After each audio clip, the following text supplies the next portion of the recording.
Bonjour à tous et bienvenue sur La Retraite à 40 ans, le podcast pour prendre sa vie en main. Chaque dimanche, retrouvez une personne comme vous qui échange sans fil sur ses origines, ses ambitions, ses aspirations, sa relation à l'argent.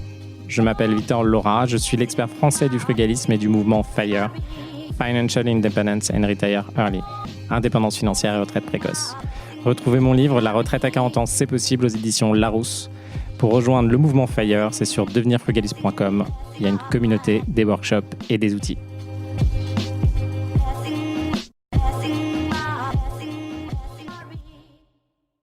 Bonjour à tous et bienvenue dans un nouvel épisode de La Retraite à 40 ans. Et cette semaine, je pense à vous. Alors pourquoi je pense à vous ? Parce que figurez-vous que pendant moi tout ce temps où j'ai été salarié, à chaque fois que je partais en été, donc c'est-à-dire que je partais quasiment tout le temps chaque année au Cap d'Agde. Alors non, j'allais pas dans les camps nudistes, j'allais plutôt juste à côté.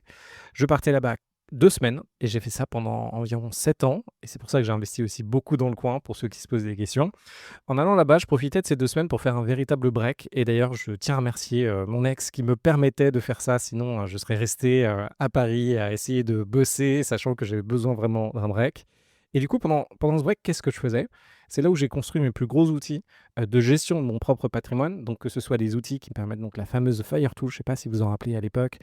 J'avais fait tout un outil type Finari finalement. C'était exactement, si vous regardez aujourd'hui, et d'ailleurs, ce que vous regardez, ce qu'on fait Finari, c'était tout un outil qui me permettait de savoir où j'en étais d'un point de vue cash flow, mes différents appartements, leur valorisation, mes investissements en bourse, etc. J'avais fait tout un outil qui regroupait ça, principalement, donc non seulement pour avoir du contrôle sur ce que je faisais, mais aussi pour savoir au bout de combien de temps finalement j'allais avoir assez de cash flow pour simplement pouvoir faire d'autres projets et puis pourquoi pas quitter l'ambiance dans laquelle j'étais.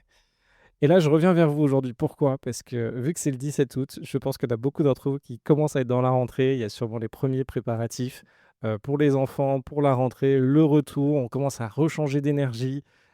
C'est ce moment un petit peu off des vacances, alors qu'il a pu être de très bonne énergie, voire un petit peu énergie consuming, est en train de se terminer. Alors, qu'est-ce qu'il faut faire maintenant qu'on arrive près de la rentrée et proche de la rentrée ? Généralement, ce qui se passe, c'est qu'on a eu un petit moment off, 1, 2 semaines, voire 3, voire 1 mois.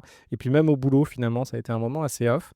Là, on commence à re-rentrer dans cette énergie. Ok, la rentrée, ça va être là. Il va y avoir des projets qui vont revenir. Il va y avoir ça qu'on va devoir livrer pour Altran. Il va y avoir ce projet. J'ai besoin de débloquer je ne sais pas quoi pour le site internet du machin, etc. Tout ça, ça arrive en tête. Et on commence potentiellement à un petit peu stresser.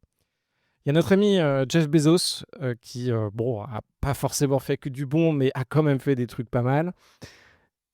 Il parle du stress et je trouve ça très bien. Lui, sa vision du stress, c'est quand on est stressé, c'est qu'on ne fait pas les actions qui sont nécessaires et qui sont sous notre contrôle pour pouvoir changer finalement notre vie. Et du coup, c'est pour ça qu'à partir d'aujourd'hui, pendant 1 semaine, on va se retrouver quasiment tous les jours. Donc aujourd'hui, ça commence à 18h. On va rebosser sur le plan strat, on va refaire un point sur votre stratégie FIRE, c'est-à-dire voir où vous en êtes aujourd'hui, vous redonner finalement des échelons, vous redonner sur quoi vous pouvez bosser pour pouvoir avancer.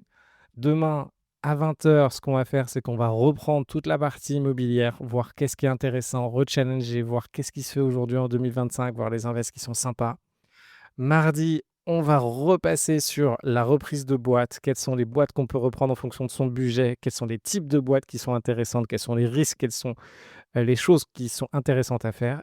On va passer mercredi à le solopreneur, donc simplement au solopreneur, comment on peut transformer votre expérience. Alors si vous n'êtes pas encore freelance, comment on peut passer en freelance et ensuite comment on peut transformer cette expérience pour franchir un cap et atteindre des 10, 20, 30, 40, 100 000 euros par mois grâce à la vente de produits qui sont beaucoup plus passifs, c'est-à-dire que ce soit des coachings en ligne, des workshops, un SaaS, etc. Donc ça, on en parle mercredi.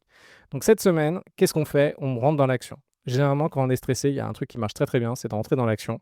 C'est dès qu'on commence à faire des choses, finalement on se rend compte que c'est plus facile que ce qu'on pensait. Et en plus, ça nous permet concrètement de se fixer des objectifs, d'être dedans et d'œuvrer en fait vers quelque chose qui nous intéresse et vers quelque chose où là, on veut aller. Donc c'est ce qu'on va faire cette semaine ensemble. Je vous envoie un max d'énergie, je vous provide un max de valeur. Venez vraiment à tous ces workshops. Vous avez tout sur la newsletter Fire France, Substack, IO. N'hésitez pas à regarder les dates, à regarder tout ça. Moi, je vous attends à ces moments-là. On se retrouve aussi la semaine prochaine avec des nouveaux épisodes de podcast où on va faire des cas concrets de personnes qui m'ont contacté, que ce soit sur LinkedIn ou sur Instagram. Surtout, n'hésitez pas. Aussi, n'oubliez pas, c'est la rentrée. Nous, il y a un nouveau Drinkfire qui arrive fin septembre. Donc moi, je vous attends avec impatience là-bas.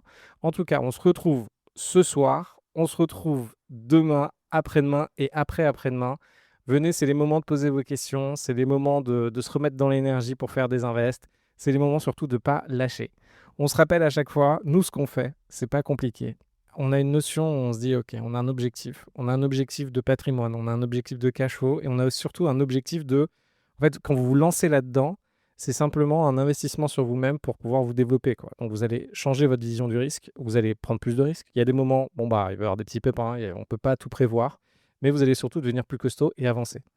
Tout ce qu'on sera en train de faire ensemble, c'est comme d'habitude, il y a 6 éléments aujourd'hui qui vous permettent d'avancer, en tout cas sur cette sphère finalement financière. Il y a le premier élément, c'est les jobs plus, donc réussir à monter dans des jobs où finalement vous comprenez comment avoir des rémunérations largement supérieures à ce que vous avez aujourd'hui.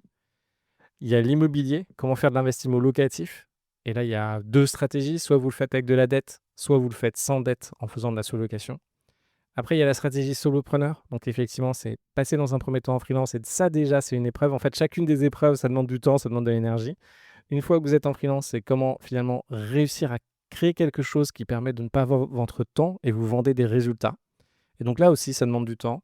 En ce moment, on bosse avec Anna, on bosse avec Justine, on avance sur des sujets et en fait, à chaque fois, vous vous rendez compte que c'est des choses nouvelles à découvrir pour vous, que ce soit par exemple le marketing. Alors, dans le cas de Justine, ça va être de développer son Instagram pour que ça avance. Dans le cas d'Anna, ça va être de continuer à confirmer sa présence sur LinkedIn et à valider des nouveaux clients. Et après, il y a la partie business. Sur la partie business, c'est est-ce que vous pouvez créer, est-ce que c'est le moment de créer une boîte aujourd'hui et qu'est-ce que vous pouvez créer et qu'est-ce que vous pouvez créer de simple et d'efficace qui va fonctionner très vite et vraiment assez vite, quitte après à changer un peu votre fusil d'épaule, mais comment faire un truc qui marche dès maintenant et pour pas abandonner au fur et à mesure du temps et de demain. Et enfin, la reprise. Là, aujourd'hui, il y a énormément de boîtes à reprendre. Il y a des choses qui sont intéressantes, des choses qui ne sont pas intéressantes.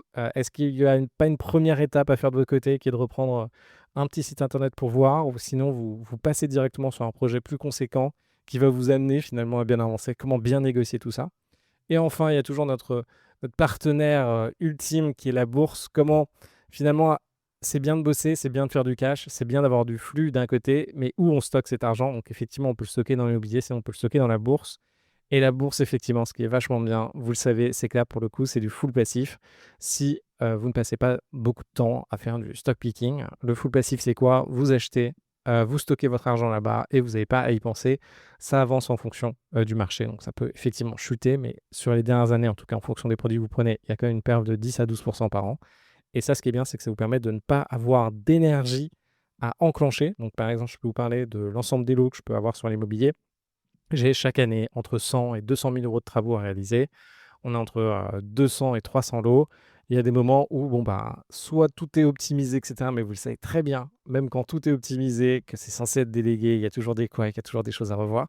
Donc, ça fait quand même un masse de poids à porter dans le temps. Alors que la bourse, une fois que vous avez fait vos investissements, que ce soit 600 000 euros, 1 million d'euros, 5 millions d'euros, en fait, le système tourne et ça fonctionne bien. Donc, en tout cas, on passe l'énergie de la semaine à bosser ensemble. On se revoit chaque soir. Moi, je vous attends. Je suis là.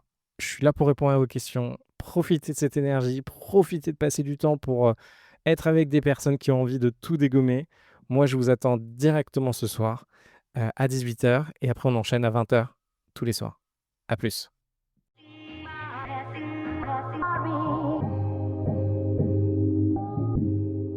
Vous venez d'écouter un épisode de La Retraite à 40 ans. N'hésitez pas à en parler autour de vous, à vous abonner, à rajouter 5 étoiles et à mettre un petit commentaire. Ça nous aide vraiment beaucoup. Pour être informé des nouveautés, rendez-vous sur devenirfrugaliste.com. Une question? Je réponds sur LinkedIn, Victor Lora, L-O-R-A. Et surtout, n'oubliez pas, vous êtes déjà au top. À très vite.